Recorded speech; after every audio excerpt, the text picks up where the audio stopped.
The modify command allows you to modify elements in the current project files. Load this palette, and the refresh button will refresh all the elements from the current project. The category allows you to filter the elements based on certain category, like the name, level, type, material, local group. And based on the selection here, you will get options, subcategories. For materials, it allows you to get all the materials in the current project, so you can start filtering. For type, you get structure foundations and all the other available types. Once you specify the elements that you want to modify, then for instance, columns, so you get all the columns, and here you can search by name only if you go to name, so it gives you all the elements here. So you can say if you click auto, that means while you're typing it will filter it, as you can see. If you have a lot of the elements, auto will be slow, so you can type in the type you want and hit enter. It will get you the types that starts with this filter. Let's go back to the type, and let's for instance want to modify the columns. So as you can see here, all the columns are steel. Let's say we want to modify. You can modify one, or with the shift and control, or control you can select, or you can highlight, right click and get this menu and select all. For instance, this since this is a concrete building, let's modify, replace all those steel with concrete. So when you right click, say replace, so you get all the available types that you can replace with. Let's replace it with this type, 24 by 30.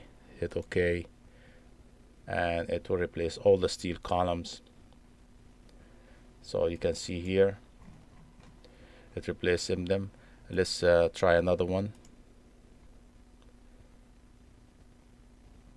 You can see there.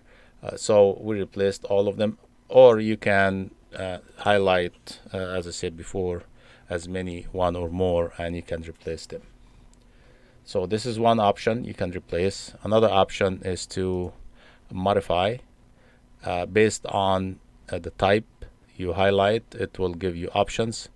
For instance, you can modify the rotation angle, and this is the one that you selected. So let's select more than one, maybe all of these. Modify rotation angle, so you get all of the one that you selected here. By default, any modification, any new value here will apply to all, but you can uncheck this one and make a sub selection over here too with the control, and then you can say you can change it. So for now we can select all, and we make it 90 degrees, and you hit OK, and you see here it's some let's do all of them so we can see which one.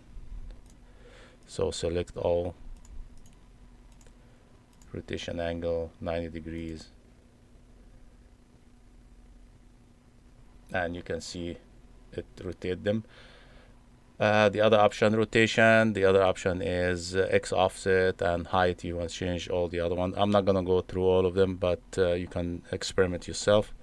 Transparency, this is again based on the selection set here. You can change the transparency. For instance, you can make it 90, so you can see here. Let's put it back to 0. You can change the color for all the elements that you've selected. Add to local group. We'll see in the local group video that you can add group certain elements into a group name. This is not a Revit grouping. It's just you group them with a certain name so that you can manipulate them later on for visibility control, or you can modify them and such and such. Export, you can also add the selected elements in the list to the exported list. We'll see the export and import functionality later on in a different video, where you can export certain elements with a certain name, and then another user would import these as a reference. These are visibility control. You can isolate, hide, show, zoom, show all, and this select all, and this is of course delete. So as you can see, this is a modification tool. You can modify one or more element at a time.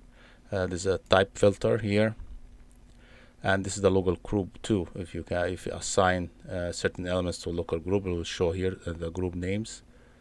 So basically, this is a filter tool and a modification tool. Thank you for watching.